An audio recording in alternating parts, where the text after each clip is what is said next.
Greetings, everybody, and welcome along. It's the 19th of March today, and we come to you with a morning stream today, taking in, of course, the wonderful world of the Russian elections and the even funnier hysterical response of the West.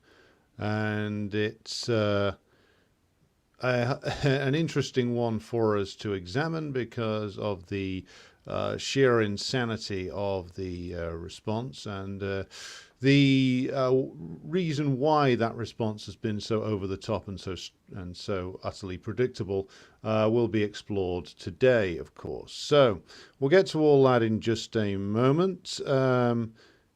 The first thing to do, of course, is to get into the greetings in the chat. So let's go through this in order of appearance, if everybody will just bear with me a moment. Okay, here we go. So we have Dr. Ahmed with us, who says, greetings, comrades from Egypt. We have Red Star Betty, who joins us, who says, good morning from sunny Durham, and good morning to you from not-so-sunny Manchester. And Carmo, who joins us from the Wirral, and Svetlana, who says, comrade, greetings to everyone from slightly overcast Moscow, and Grassy Knoll, who's also joined us, and Mohammed Mohsen, who says, good morning from Egypt, and Jawad, who says, salam from Dorset, South Britain, comrades. And Svetlana says, Nikolai Karatonov of the CPRF got a pathetic 4.3% of the vote. 75, he's too old, as is Zuganov, who's knocking 80. Superficial maybe, but optics are important. We need new blood. And I'll come back to that in a moment. Lee, good morning to you. Muniz, good morning to you. Good morning to my comrade Jason from the Class Consciousness Project, who joins us from an overcast East London. Jerry, who joins us from soggy Hampshire. Is that perpetually soggy Hampshire? And we have Working Prole Incorporated, and who says West is still in his own liberal mental gulag. Is that Cornell West? Working Prole says hello from Austria. So I'll get to Svetlana's comment in just a moment because it's important to pick up on that. But let's go straight in and deal with the top figures, so to speak. So Putin won the election with, well, 88% of the vote on a 77% turnout. So he got around 76 million votes. Second place was Karatonov of the Communist Party of the Russian Federation with 3 million votes. And then it was Davenkov, the liberal candidate, or more typically liberal candidate, then Slutsky of the Liberal Democratic Party of Russia. And don't mistake that for thinking that they're a version of the British Liberal Democrats. This is the party that was founded by former, shall we say, clown prince of Russian politics, Vladimir Zhirinovsky, who was, well, far more to the right than Putin is, or ever has been. So the freak out in the West about this is, of course, entirely consistent with their sheer lack of, shall we say, reality that they've been living in for quite some time. Their inability to distinguish fact from fiction anymore. Some of them seem to have genuinely convinced themselves that people like Navalny were actually popular. The stories you get from like CNN, The Guardian, The Telegraph and The Guardian, but for two papers that were supposedly in rivalry with each other or whose readership hated each other, The Telegraph and The Guardian in Britain now seem to agree on most things, it would seem, other than Brexit. They certainly agree on the need for perpetual war with Russia and or China or both. So that's an interesting point. They may have a slight disagreement about Trump, but on all the major things involving British imperialism, they are completely unified on. So the question as to, did Putin or the Russian state manage to rig the voting or anything like that? And I would say this simply, that I would go off some of what the KPRF have said in the past, which is that they've accused United Russia in certain areas of engaging in electoral malpractice. But I would say that a Russian election isn't any more or any less open and transparent, probably more transparent than an American election. It's certainly no less free and fair than an American election. I mean, Putin himself made the point about the fact that there seems to be pretty routine ballot stuffing going on inside the United States. There's at least 3 very dubious presidential elections in the United States over the last 64 years. So, like Kennedy, it is fairly well acknowledged by now, won the election against Nixon. I say won in heavy inverted commas there. Via the intervention of mob connections that worked with and for his father, Joseph Kennedy Sr. So there's that. There's also the notorious example 40 years later in 2000, which is the first presidential election I paid any attention to, where again, it is widely acknowledged now that the Supreme Court, who were mostly appointed by, well, one candidate's father, or an administration that was run by one candidate's father, George H.W. Bush, the father of George W. Bush, swung it or stopped the vote count in Florida in order that Bush could win the election. I mean, that again is fairly widely acknowledged now. And then we get the 2020 example where for all that Trump made a number of statements that were inaccurate about what was going on, because Trump's a bit of a blabbering moron at times and listens to people who are even bigger morons than he is. There was genuine examples of ballot rigging going on or I should say election rigging going on in places like Georgia, where suddenly Biden got like a shitload of votes just after midnight when they suddenly stopped counting. I think it was in Georgia. And then when they started counting again, Biden had like hundreds of thousands of new votes turned up. And this was covered comprehensively by Pastor Jardula on his channel. He actually did the digging on this and found there was loads of inaccuracies in the way that the votes were counted in the United States presidential election. So Trump was right that there was dodginess going on. He was just wrong about the causes of it. So to say, as many will and as many are, that somehow elections in the United States are these pristine things, and in Russia that they are these dirty and horrible things where opposition is excluded, and the state rigs it for the incumbent or for the establishment. Well, that's actually far more true of the United States, because the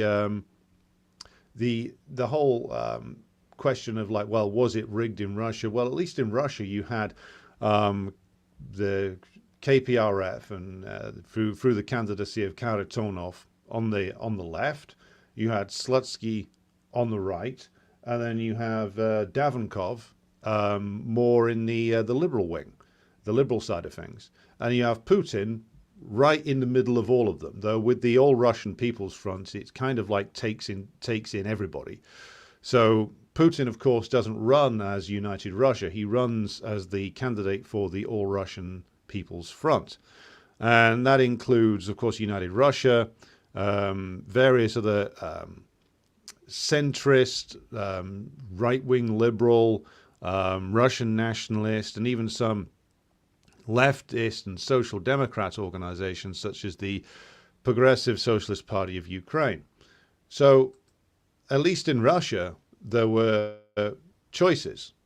Is there a choice in, let's just make the quick comparison. What choice do you have in the United States? You have a system whereby two pro-imperialist oligarchic parties, which are essentially not run as open democratic organizations. They're run as essentially the privately run club of groups of capitalists, where the capitalists run everything in them and again present them to the public every couple of years and say, hey, vote for either of these. Now, the weird thing is that, of course, it took a renegade billionaire to take over one of them in the form of Trump, so far having attained hegemonic influence within the Republican Party. But as the Democratic Party made clear during the Sanders bullshit, it's not it's not an open democratic institution. It's a private club, and it's run by the ruling class in order to obtain for them political results that they desire. And therefore, if they choose to rig it, then that's their personal business, and you get out.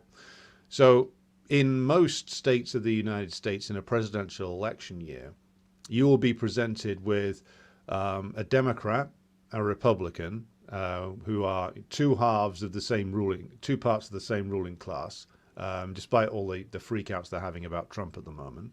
Maybe a Green Party candidate who will come a very distant third, and maybe a Libertarian who'll come an even more distant fourth, depending upon the state.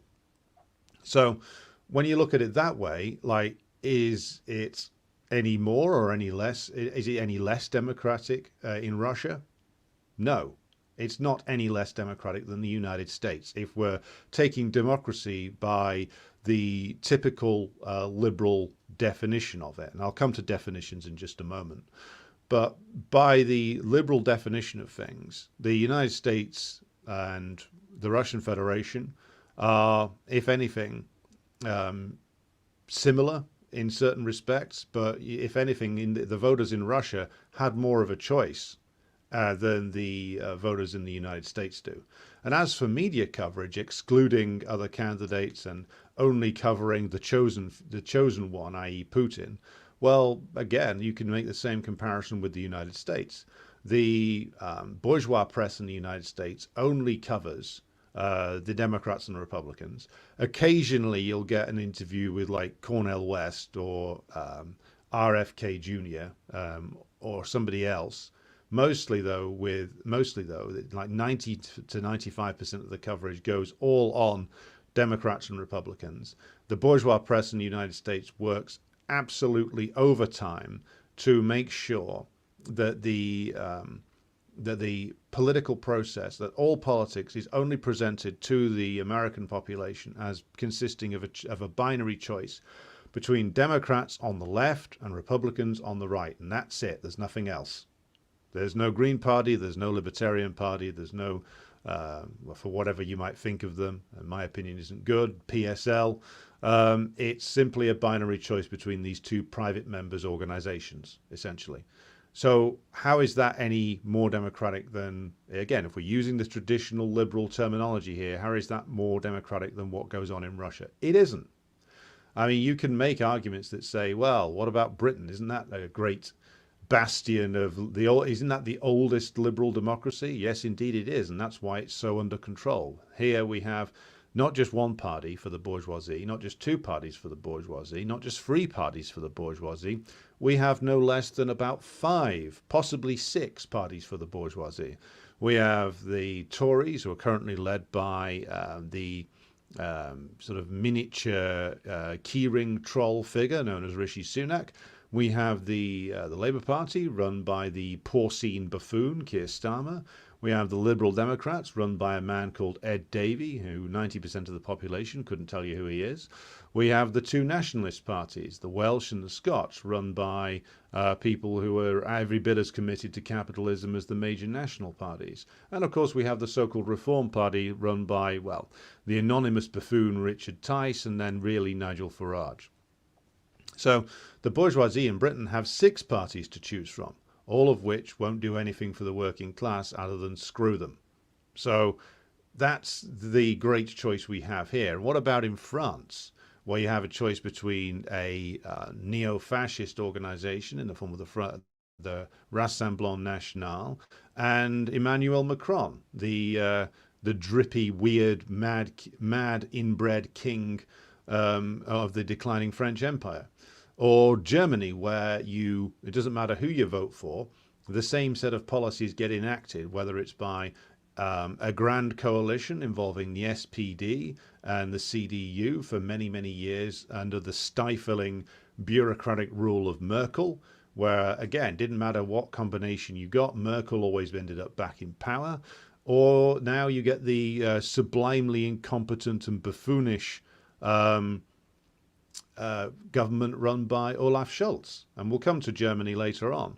So where is this great bastion of democracy? Or Italy? Let's just use another example where the EU has essentially conspired with the Italian capitalist class to make sure that at least two governments in the last decade have fallen, and most notably the last government that was headed by Silvio Berlusconi. Hardly a great man for anti-capitalist agitation, but he had a mild objection to the way that the EU was going to essentially punish Italy for its sovereign debt crisis in the part of the wider eurozone debt crisis, and so his removal was engineered by the Italian president at the time. So in Europe, we have governments removed by bureaucratic fiat when they don't suit the purposes of the German ruling class. We have every single party committed to the same set of ideas. We have a media which is totally committed to one view of the world, the view of the world as favored by the ruling class. So again, how is modern Russia any less democratic, again, using the liberal definition here, which is supposedly a liberal democracy, has a multiple choice of parties on the left, right and centre for an election, a media which represents many different points of view and criticises everything about the existing government, and a government which is bound by laws that are decided upon by the elected representatives of the people. That's a rather loose definition there, but I think that sums up the typical way in which liberal democracy is understood. Well, by that standard, none of the countries in Western or Eastern Europe or the United States actually meets that definition. So if Russia doesn't meet it, well, it's at least on the same level as those in the West. Now, moving on to our definition of terms here, it's important to make something clear. When somebody says to you, or you see a headline in the CNN website, or in the Guardian, or in the Moscow Times, or in the Washington Post saying Putin isn't democratic, well, what does that actually mean? What is this democracy that they're talking about? We've already given here a standard liberal definition of it, but I think that this is inadequate, because when they say, oh, Putin isn't democratic, well, I think we've already shown that certainly he's no less democratic than his equivalents in the West. So what other arguments do they use about him? Oh, well, he imprisons his opponents. Well, it's certainly true that there are people imprisoned on political charges in Russia. Now, was it when the West complains about that, when the bourgeois press in the West complains about that, are they referring to Strelkov or Igor Girkin, the nationalist who's been imprisoned for criticizing the government? Are they referring to Sergei Udaltsov, the communist who's been imprisoned for essentially being, I would argue, too vigorous and effective a leader of the Russian left front? Well, they're not referring to either of them, because neither of them would want to be associated with the CIA and the NGO operation that runs in Russia trying to destroy the Russian state. No, what they're referring to is, of course, their old friend and asset Navalny, an asset until he wasn't. And so they're saying, oh, well, it can't be a democracy. Political opponents are imprisoned. Well, political opponents that are regarded as enemies of the system in Britain are arrested on a fairly regular basis. And of course, we have in prison, rotting away in Belmarsh right now, the man who did the most to expose the inner workings of the Western system, the imperialist system. That is Julian Assange. So again, if we're judging by the democratic credentials of a system as to whether it arrests and imprisons its opponents, well then, again, Putin is no less democratic than his critics in the West are. Or I should say the Russian government is no less democratic and committed to liberal nostrums than its critics in the West are. But what when we come back to this again, this word that's used constantly, democracy, democracy, again, like when the bourgeois press in the imperialist countries are using this term, they are running a con on you because they're not actually contextualizing this. Because democracy, again, coming from the old Greek term, isn't and cannot be separated from the form of class rule that it is used to actually support.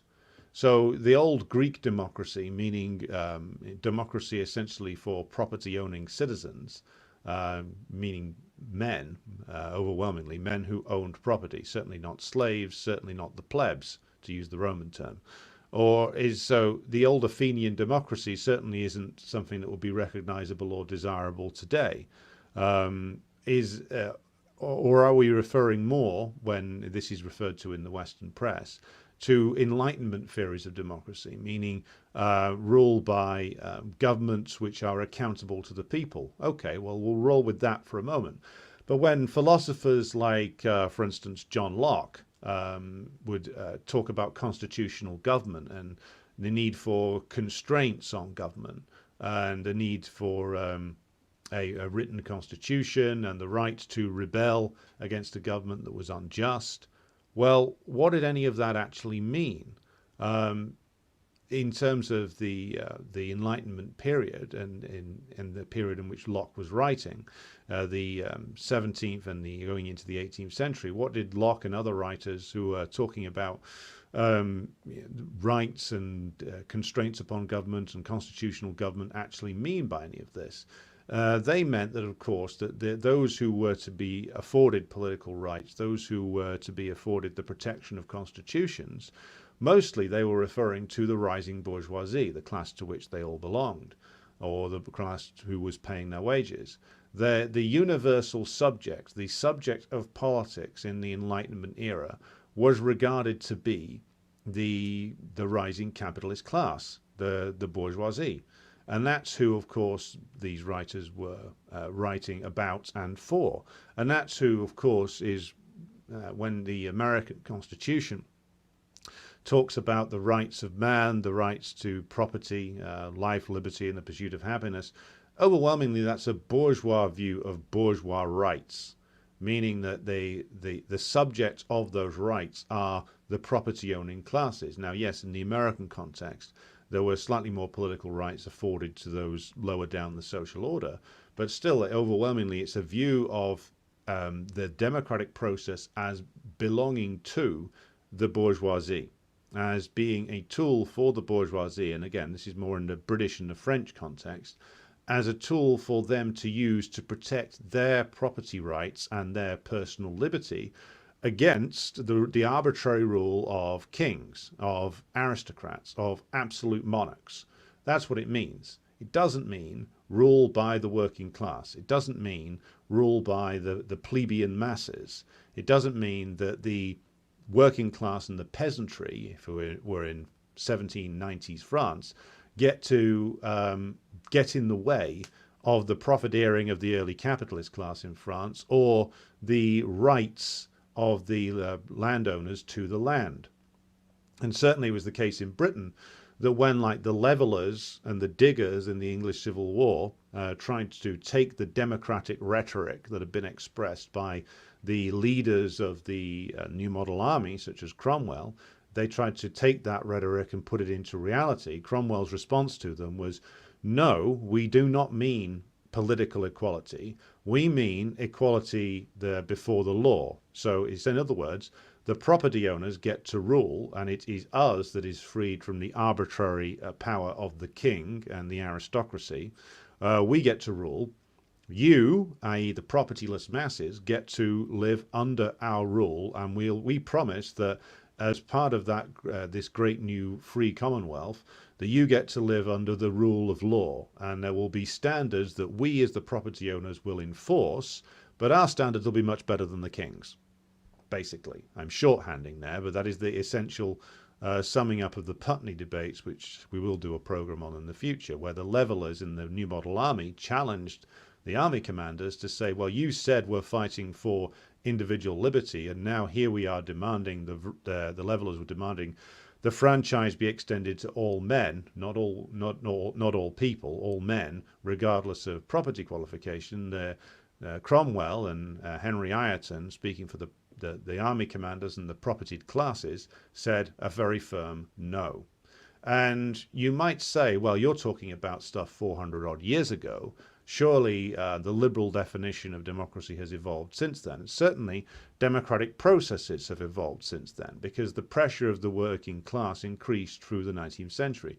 The problem for the bourgeoisie was, and you can tell this from their rather conflicted writings in the 19th century, they gathered together the proletariat in immense concentrations in industrial towns and cities like London, Manchester, Birmingham, etc., or Paris or Chicago or New York, and they found that the propertyless proletarian masses were demanding things. First of all, they were demanding economic concessions or concessions over the length of the working day, over the rates of pay, etc., which caused enormous problems for the ruling class.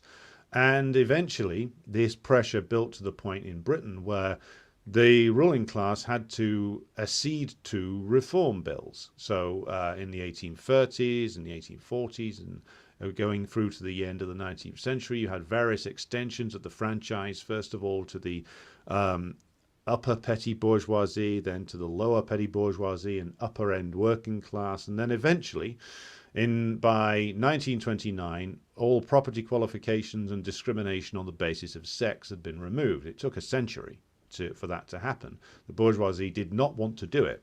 They did not want to give the working class the vote. They did not want to give then once they'd given bits of the working class the vote, they certainly didn't want to give the lower end and poorer working class the vote, and they certainly didn't want to give women the vote.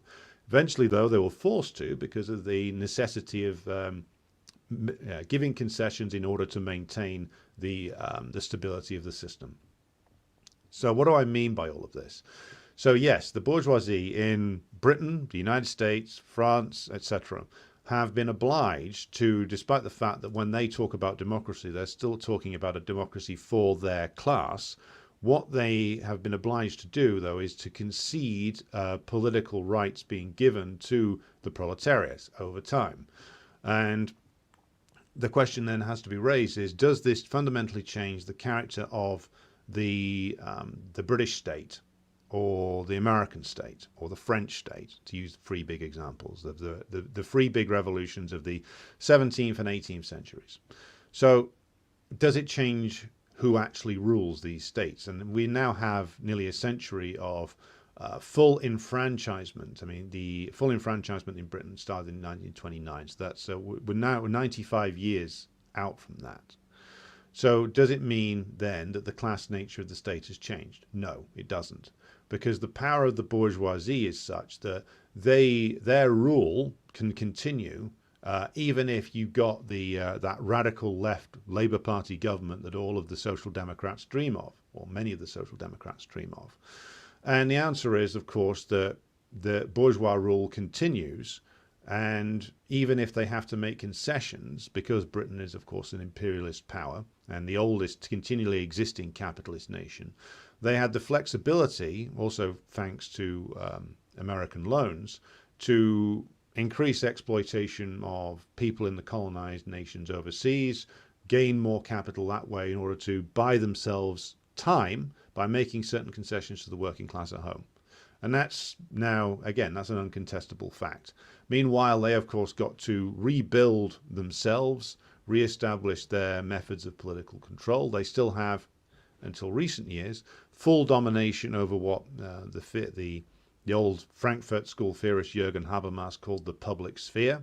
They still have, again, to follow on from what Marx and Engels were saying in the Communist Manifesto, they still have almost complete control over the realm of ideas, meaning that they largely control bourgeois academia, they control the traditional establishment media, they are able to put their ideas and their propaganda out into the world 24/7 and try to marginalize or limit what anybody can see in terms of alternative points of view. So they maintain that ideological hold that way. They have been able to adapt to the incursions of social democracy into the system.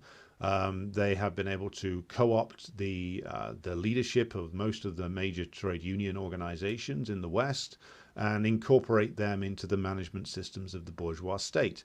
So yes, they've had to make certain concessions over the years. They've had to adapt the way they rule slightly, but has it changed the class nature of the British state? The answer has to be no. And so when we're talking about democracy, to go back to the point that we're making here, the point is that you cannot just say, oh, it's about democracy, as if democracy is not attached to a certain form of class rule.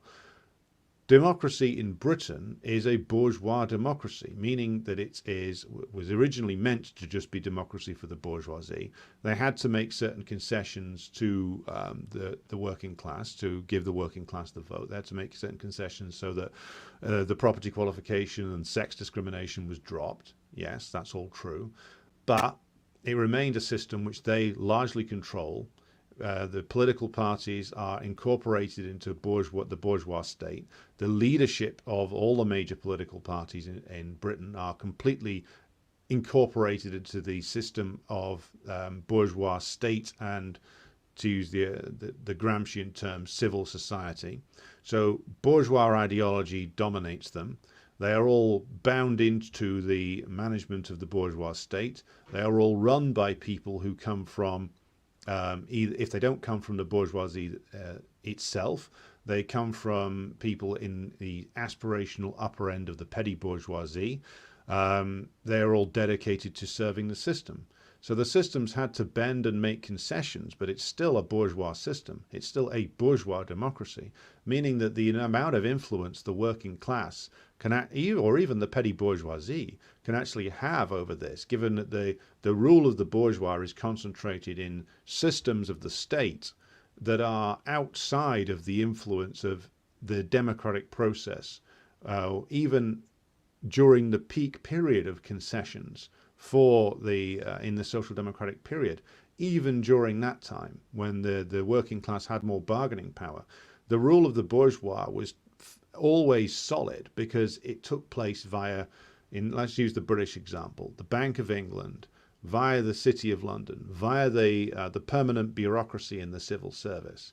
Its domination in the realm of ideas was maintained by the fact that it had almost exclusive domination over the printing press, over the broadcast media, etc. And so its power, whilst it was damaged by the power of the organized working class, and they had to make concessions, its power in terms of its ability to rule was never seriously interrupted. There was a period where it was threatened more in Britain from about 67 to 68 through to about 74. Arguably, this long battle continued till about 1985. But again, like, they were able to make those concessions and retain their domination of the state because, again, it's their state. They have shaped it according to their class needs. They managed to resist the impositions, as they would see it, of the working class on their system. So it is a bourgeois democracy. The most you are ever going to get out of it as a working class person is a few concessions when the working class's collective bargaining power was at its height, which is 1945 to 51. Ever since the loss of the class war, the loss of those battles in the class war in the 70s and early 80s, we've seen the ruling class relentlessly remove the ability, even in the small concessions that were made in democratic terms, have been either subverted or rendered irrelevant by the so-called reforms that have taken place since the 1980s in Britain. So, for instance, like in the past, like 40 to 50 years ago, there used to be far more democratic control that could be exercised via local government in this country, in Britain. One of the things that both the major political parties in Britain have done over the last 40 years is to make sure that power is more and more concentrated actually in the centre, either through the office of Prime Minister or through the permanent bureaucracy. Devolution in Britain is largely a myth. It devolves essentially decision-making over areas that the ruling class don't regard as particularly important. Every major important decision really is taken by, in our country, the Prime Minister's office and the permanent bureaucracies of the civil service and the Bank of England, who answer mainly to, or directly, to the British ruling class, best represented through the City of London, but also via the various different trade and industry federations and think tanks, etc. That's where policy is actually decided upon and where it is actually made. So the idea being that Britain is a so-called democratic state, no, it's a bourgeois democracy. The concessions now made, democratically speaking, to the working class are absolutely now rendered almost meaningless. As soon as the bargaining power of the working class was damaged, most of those concessions were taken back or rendered irrelevant. The same is true for the United States. The same is true for France, for the now unified Germany, formerly known as West Germany, for Italy, Spain, Portugal, Ireland, take it wherever you like. There was a period of concessions on the democratic side of things, but now they're all gone. Now they're all rendered irrelevant. The ruling class worked out how to move around them very, very quickly after, almost as soon as these concessions were made. So let's go back to the point. What is democracy? Democracy has to be attached to a form of class rule. Bourgeois democracy, of course, is now in its fading period. Nobody actually believes in it anymore because no change is possible through it, because the ruling class exercise their power outside of these democratic channels and make sure that any concession that is made within them is rendered irrelevant very quickly. So when we, i.e. communists, talk about democracy, what do we mean? We refer to, of course, proletarian democracy, as has been shown in various different examples throughout the last 100 years.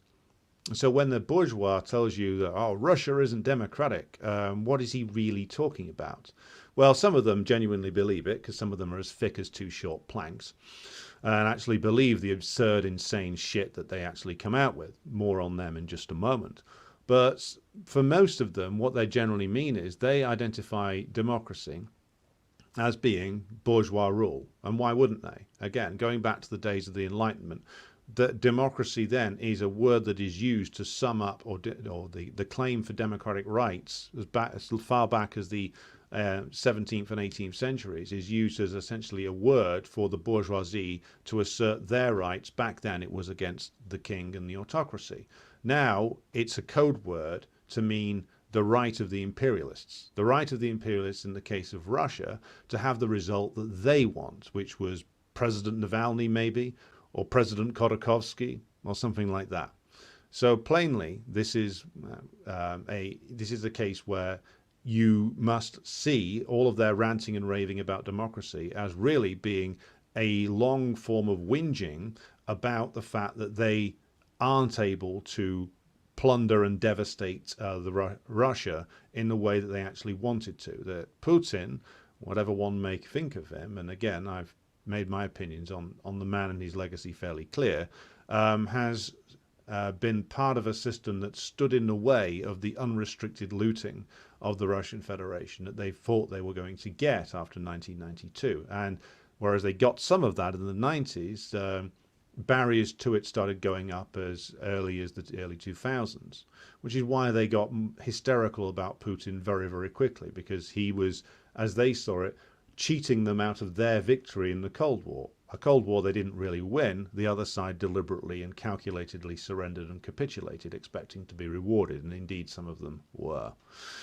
So, point here is that you should never take anything these people say in the West particularly seriously. When they moan and complain about democracy, about the rule of law, etc., etc., none of it is real. None of it is a genuine complaint. They're not actually, other than the really stupid ones, thinking that the things they say are to be taken seriously. What they're complaining about is the fact that Putin gets in the way of their plans. That's what it all comes down to in the end. And now we will pause for comments, but there will be we'll be going on to some pretty laughable examples in just a moment. So let's deal first of all with Svetlana's comment about Katonas and the KPRF. Now, Yeah, the result of the KPRF was very small in comparison to their previous electoral results. I mean, I've said previously that the KPRF. I mean, I'd have voted for them because of lack of other options. I mean, I wouldn't really ever vote for Putin, to be honest. Um, and Svetlana says that 75, Katonas too old, as is Zyuganov, who's nearly 80. Superficial maybe, but optics are important. Yeah, and I think the role that the KPRF plays in Russian politics, I mean, you're in Russia, Svetlana, so correct me if I'm wrong about this, is essentially they are an institutional opposition, meaning that I don't think that they waged a serious campaign for the presidency. And indeed, that is a complaint that was made by the Russian Communist Workers' Party, who are, of course, very critical of the KPRF leadership. The RCWP commented that the reason they chose Karatonov, it was a sign that they weren't actually waging a serious campaign. And I think that's a legitimate criticism to make, because I don't think they were.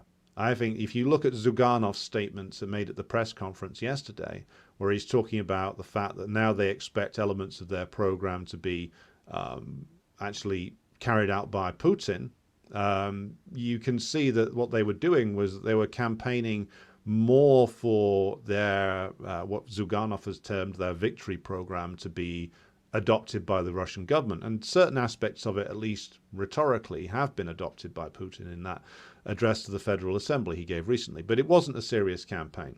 I think, to be blunt, the reason why Sergei Udaltsov was imprisoned was because he is more of a serious campaigner against the status quo in Russia. Now, he's not by any means some fucking stooge from an NGO. He seems to me to be a serious communist. But serious communists are, well, if they're serious about their opposition to the system in Russia, are subject to, well, about the same level of repression you would expect here in Britain or in the United States. I mean, the Communist Party of the Russian Federation have basically entered into a common front with Putin, as could be seen by the fact that Karatonov, along with the other defeated presidential candidates, so Slutsky from the Liberal Democratic Party and Devankov, were on stage with Putin proclaiming unity yesterday. Now, the difficulty is, of course, then you have to look at this in terms of the potential future. And I think Svetlana's comment is right, that not only is it the fact that the Communist Party of the Russian Federation needs new blood, but I think also that a new approach will be needed, because there's, I mean, it's undeniable that Putin has made certain achievements over the last 25 years almost now, since he first entered into senior positions as prime minister back in the later period of 1999. But again, like as I've said repeatedly, the Bonapartist form of rule that he personifies isn't something which is going to be sustainable for much longer. It was only sustainable due to a rather unique combination of circumstances, and he's shown himself to be a very adept politician in terms of keeping himself and his system both slowly evolving over time. But I think there will be, as there is after major wars, a large element of politicization, and I think a rise in class consciousness in Russia after this war against the US imperialist bloc in Ukraine has actually finished. And what will happen then, of course, is that there will be a requirement for a new level of organization, I think, of communists in Russia.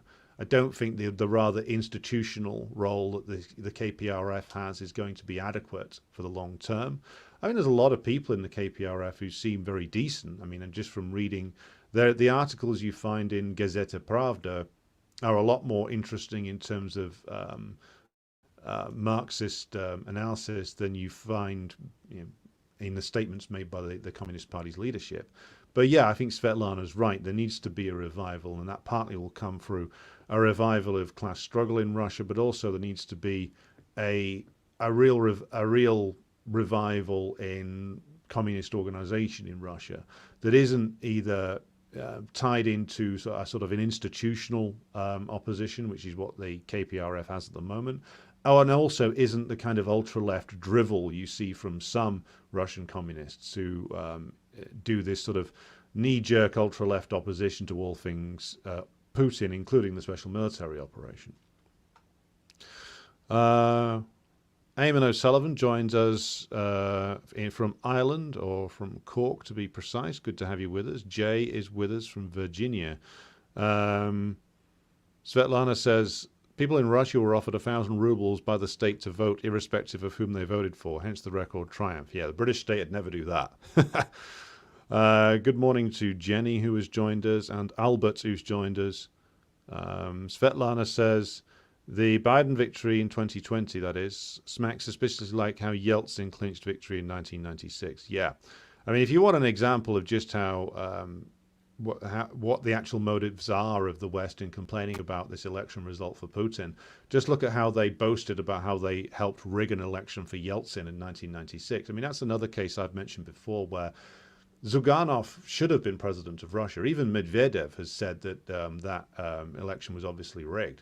So, like, the KPRF should have been in the presidency of Russia. They were openly cheated, and unless any Russians watching this want to correct me, I can't recall or haven't read about any really significant protest that they engaged in 1996. Maybe there was some, but when you get Yeltsin, a drunk, traitorous buffoon who's blatantly in the pocket of U.S. imperialism, coming out and actually, so as the supposed winner, when he was being aided openly by the US imperialists, and his opposition basically does nothing to raise an issue about this, then you have to wonder about, well, why was that? And is it the case that the priority for Zyuganov has always been preserving a communist party in a legal sense and not going too far to actually oppose the rule of the Russian capitalist class? It's a legitimate question to ask, because certainly that's what it seems to be to me.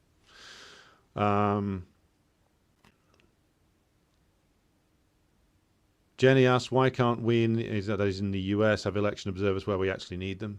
Because because the bourgeoisie have decreed that America is the fountainhead of all democracy. Did you not hear Joe Biden's recent State of the Union? You don't need observers when it's perfect. Just don't ask questions about the electronic voting systems. Grassy Knoll says the US uses voter suppression and gerrymandering of congressional districts. We use that too. Working Prole says in Germany, is the Communist Party forbidden from participation in Parliament? Yeah, is it the case that communist parties still can't stand for national elections in Germany or are forbidden from participation? I know they're constitutionally restricted still. Svetlana says, a friend of my mother's worked on the Yeltsin campaign in '96 in an office with ex-CIA officers. Yeah, there's no such thing as ex-CIA, of course. When results from Vladivostok came in, everyone freaked out and the fraud began. Yeah, they probably lost by a country fucking mile to Zyuganov in '96, which makes the inaction of the Communist Party leadership after that election even less excusable, really, when you think about it. Battle Cossack says social democracy only gets you to a certain point, and these days, not even to that point anymore.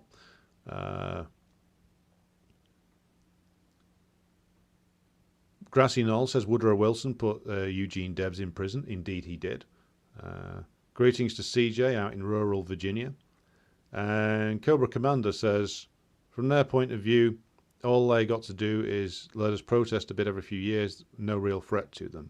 Well, that was the essence of Rishi Sunak's speech recently, which is, you've had your protest, now fuck off, you know? That's essentially what they say. You can have a protest as long as it doesn't mean anything. You can have a vote as long as you vote for the pre-approved list of candidates who all will enact the will of the bourgeoisie.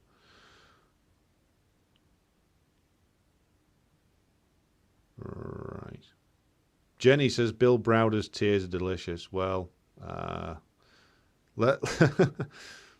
Bill Browder should really be deported to Russia, where he should stand trial for fraud, which is what he is. He is a fraudster.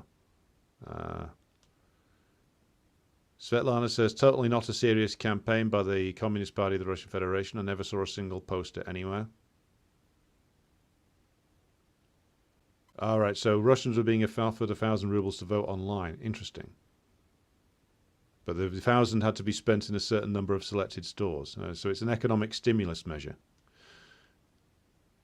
HSD says, somewhat embarrassing for our elites to contemporaneously ignore Zelensky's intention not to have elections, bitch about the legitimacy of Russia's election, and pretend our elections are democratic. Well, the bourgeoisie never lacks for gall. When you consider yourself to be the truly universal class and the masters of the universe, you aren't constrained by any considerations as to decency or honesty. HSD asks, thoughts on the situation in Cuba? There are problems in Cuba as far as I can see. I haven't looked into this in much detail, but it's another example of where there are genuine economic problems, many of them caused by the sanctions, but also Cuba's, again, subject to constant regime change operations. And then some of the videos that they're circulating that were stating that these were anti-government demonstrations turned out to be actually Communist Party demonstrations in Cuba. So, like, again, the lies and misrepresentations are pretty much constant. Jenny wishes that she would have a reason to vote. Well, we certainly don't have much of one here. I'll say that. Svetlana says, Zyuganov always has an eye on the money. No doubt he was paid off in 1996 to shut up. Yeah, I've seen complaints from other Russian communists that Zyuganov also, when it came to Black October in '93, again, didn't do much. Like, he turned up there once and then disappeared again. So, I mean, the thing with Zyuganov is, like, he's always been like a sort of institutional opposition. I mean, that's absolutely clear. Again, I don't think everyone in the KPRF sees it that way, but, like, their behavior this time was very much that of an institutional opposition. Crod says the old KPD is still forbidden. There is still the DKP from 1968 or something, but I don't know about them. Battle Cossack says Henry Wallace was the closest thing to the United States as to a socialist president. Yeah, that's why he was removed from the Democratic Party's ticket in 1944. We will now engage in some comedy. I have for you here some very interesting clips of reactions, and I'm sure you're going to enjoy these.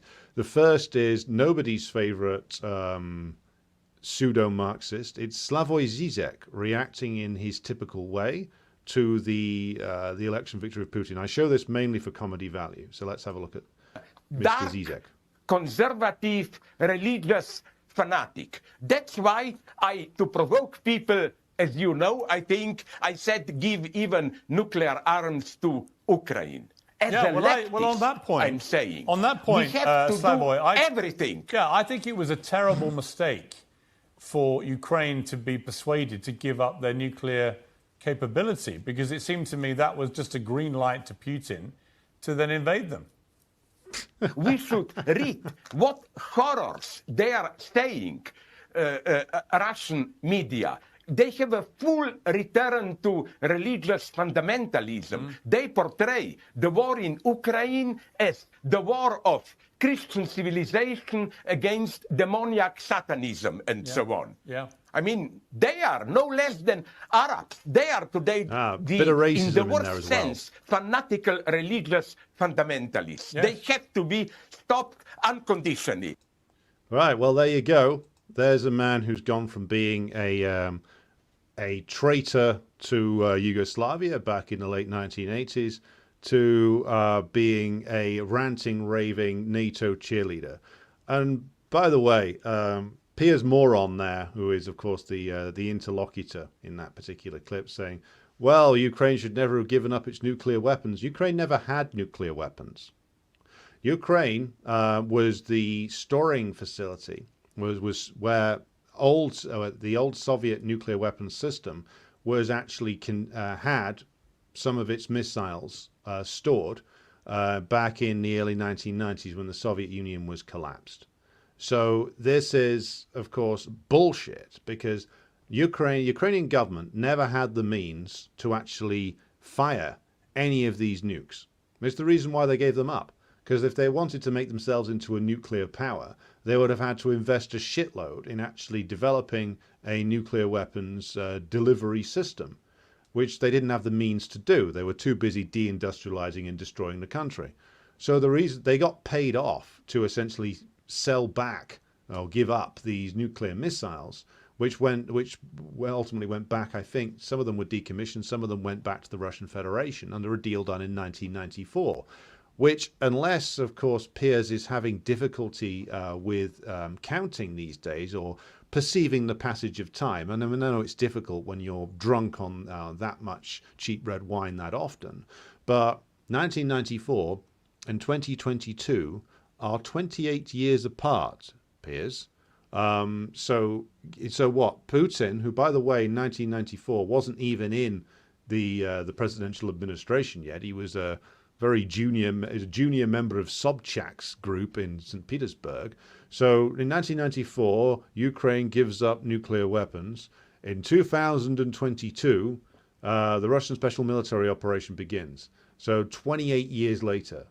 So again, Piers Morgan talking absolute shit as normal. Zizek dropping in some anti-Arab racism there against the end, towards the end.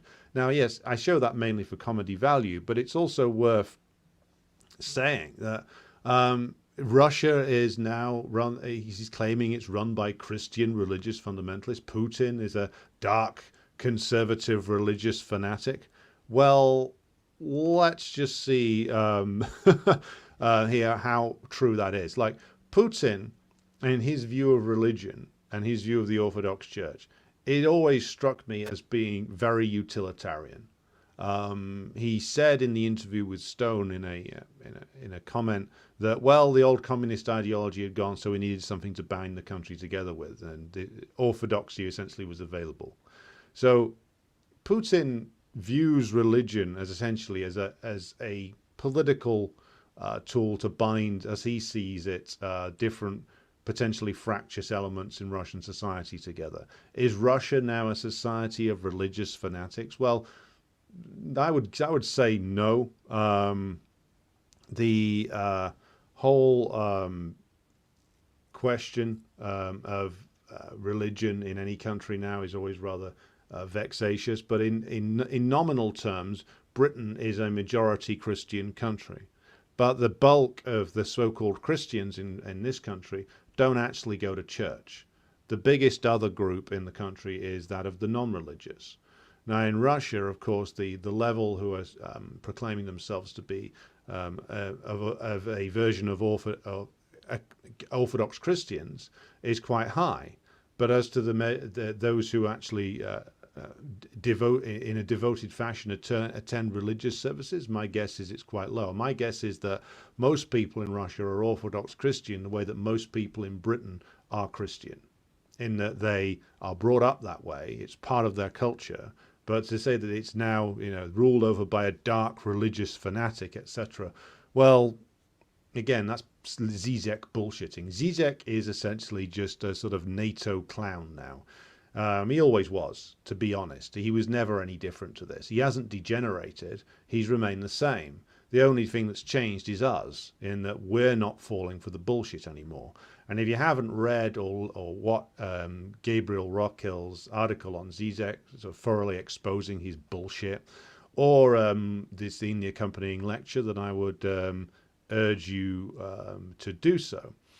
And of course, Piers Morgan has no more knowledge of countries outside of Britain than he does of morals or ethics. So this is a combination of a conversation between a moron and a propagandist. I mean, they presented Zizek as the definitive Marxist for many, many years because, again, he plays a very useful role for them. He turns Marxism into some utterly incomprehensible gibberish that leads you back towards supporting imperialism again. So why wouldn't they love him? He's Paul Mason with a slightly more eccentric act. But here we get to another classic of the genre. And this is, of course, a certain Mr. Tobias Ellwood. And if you're not familiar with Tobias Ellwood's oeuvre, he's a former British military intelligence asset. And I say the word former in the way that you would be former CIA, which is that you don't leave the agency. And here he is ranting and raving in an incoherent fashion yesterday. Is changing fast. We moved into a new era of insecurity, and that's absolutely underlined by what's happening in Russia. Putin's re-election was a foregone conclusion. There was no credible opponent. This is his fifth time in office. He has never been more powerful in 25 years that he's been in power. He's removed all opposition voices. He's tightened his grip on the state media. Well, so Tobias, then, just to butt in here, Tobias is right in this. If Putin's never been more powerful than he has been right now, if he's more powerful now than he has been at any point in the last 25 years, then aren't all the policies which Tobias Ellwood has trumpeted and wanted to see implemented over the last 2 years with regard to Russia, and before that as well, over the last 10 years, hasn't everything that Tobias Ellwood has advocated for ended in complete failure if Putin is now more powerful than he previously was? Will this provoke an element of self-reflection on Tobias's part? Let's watch the rest of the video and see. Pivoted his economy away from Europe towards China and indeed Iran, and he could soon see the tide turning in his favor in Ukraine because the West's appetite to support Ukraine is beginning to diminish. And this is why it's important that Britain shows leadership, not just domestically, but internationally as well. Putin is going to become more powerful than Stalin ever was. And he has every intention to emulate his hero by reasserting his influence over Eastern Europe. And so, did you hear that, everybody? It turns out that Putin's hero is Stalin. I never knew that, given that he never refers to Stalin in anything other than derogatory terms. And if you know anything about Putin at all, which I'm assuming Tobias Ellwood doesn't, you would know that the inspiration he has consistently cited is, of course, the legacy of Peter the Great. So again, that's completely untrue. And again, like more powerful than Stalin? No. I mean, first of all, then we have to get into a discussion of the relative power of the old office of the General Secretary during Stalin's time and the Russian presidency now. But the Russian Federation now is far less powerful than the Soviet Union was in Stalin's time. It's got less than half the population than the Soviet Union at its period, in the period just before it collapsed. It has much less industry. It has a far smaller military. It has a diminished industrial capacity, even though it's now outproducing the West in key areas. It's outproducing the West because the West has catastrophically collapsed. So again, Tobias Ellwood just spraying bullshit all over the place. That will have huge repercussions for European security, our economy, and indeed our lives. We in Britain will be indirectly and directly impacted by the result of this election in Russia. Now, in fairness to Tobias, in that particular latter element of the video there, again, elements of the truth start to break in, just as they did with Macron the other day. When he's saying that we in Britain will be directly impacted by this, what he's referring to, of course, is the fact that British imperialism is diminishing, just as French imperialism is, and ultimately their patron and sometime rival American imperialism is diminishing as well. So the British ability to go around the world exploiting various different countries and ripping them off is going down the pan. And as this goes down the pan, then the profitability of the big British imperialist organizations, that's the big companies that operate through the City of London, the big British oil companies, British mining companies like Rio Tinto, their ability to hyper-exploit labor and resources will be diminished because more and more countries will see that the West, as a collective, is a diminished brand. And there is no reason for them to be afraid of it anymore. Look at now the activities of to use a French example, what is going on in Niger, which is the Chiani, the head of the progressive nationalist junta there, has essentially told the Americans to get out, cancelled the military agreement with with them and booted them, or is going to boot them. And he can do that because he has the very strong backing of the masses in Niger. So now the Elwood and people like that look at that and think, well, if the Americans are just booted out of places like Niger, which of course has a lot of very key resources within it, and they're now accusing the Nigerians of selling uranium to Iran, which the only answer I would say give to that would be, what business is it of yours? What business is it of France or Britain or the United States if the Nigerians choose to sell uranium to Iran? It's nobody's business. It's business to be concluded between Niger and Iran as two sovereign states. It's not the business of the United States at all. So this is what they're afraid of. They've looked at the Sahel and other places and seen the resurgence in anti-colonial nationalism there, and they fear that the longer this goes on and the more that the Russians are able to expose them as being paper tigers, the more they are going to diminish. And in that sense, Elwood is correct. Now, as to British leadership, all that British leadership amounts to is incredibly risky sabotage and terrorism operations carried out against the Russian Federation. That certainly is something that is very true. There have been a lot of sabotage operations carried out within the Russian Federation's pre-existing, pre-2022 borders that have gone on recently in an effort to supposedly undermine the elections. So the whole question as to like what British leadership is providing here is answered in the fact that it's providing ineffective but still criminal and bloody terroristic actions inside the borders of the Russian Federation. That's what British leadership amounts to. Still working off the old and failed assumption that that if they just do one more terroristic action, if they just do one more big hit inside Russia, that somehow the Putin regime will crumble.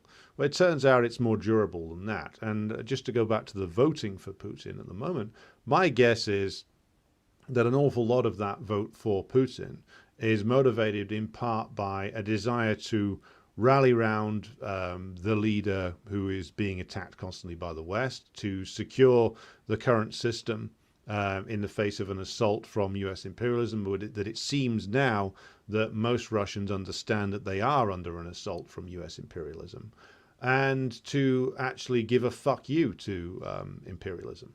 That seems to be a lot of what is being motivated for them, but motivation with regard to why people would vote for Putin. So again, let's keep this in mind here. British leadership basically amounts to needle pricks on the Russian bear now. That's all it amounts to, and the delusions of people like Tobias Elwood. But let's also now take in another possibly more balanced politician, but no less delusional in many respects.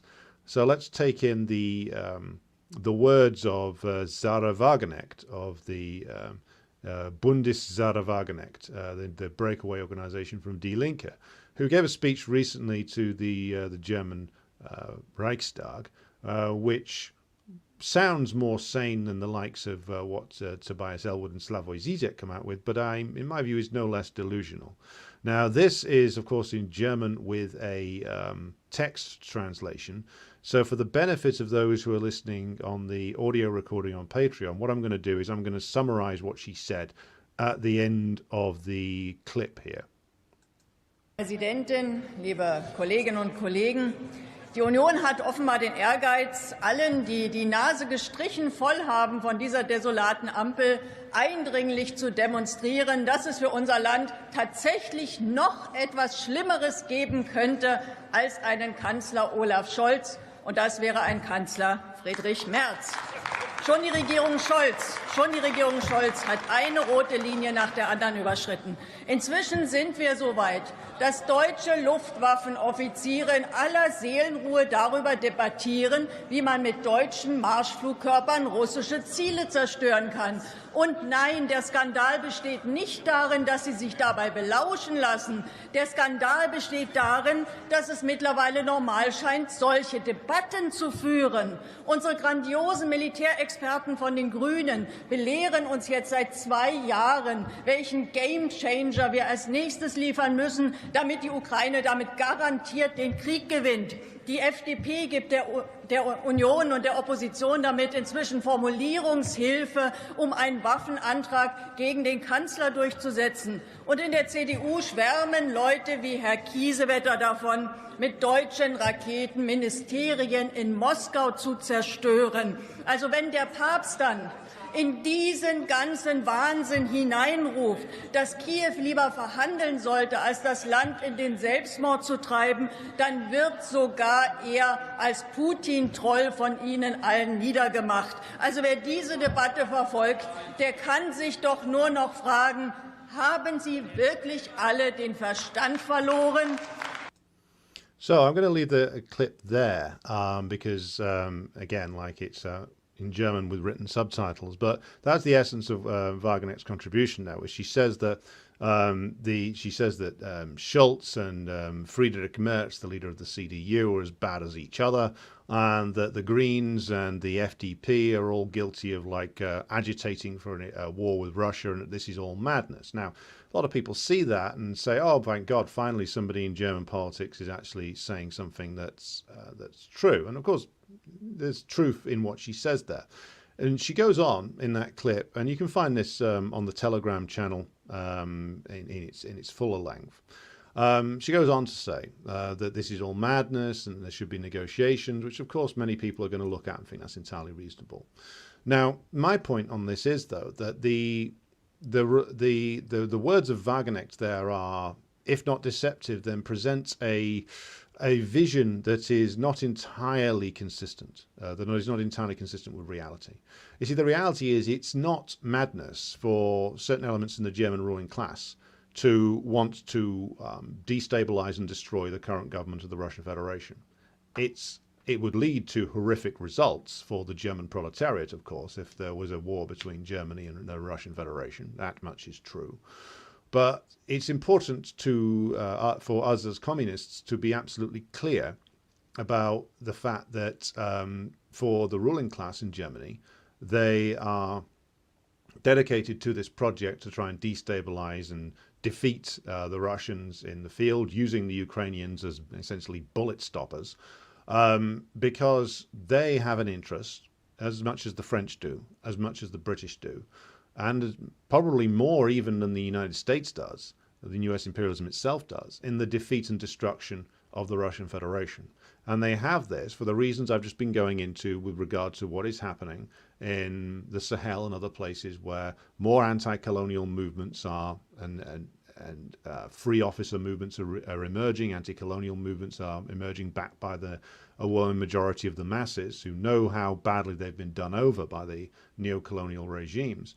And the more that the West is exposed as a corrupt and brittle entity, then the more these movements will come to power and start to kick out the comprador regimes, upon whom the power of the European imperialists in the African continent depends.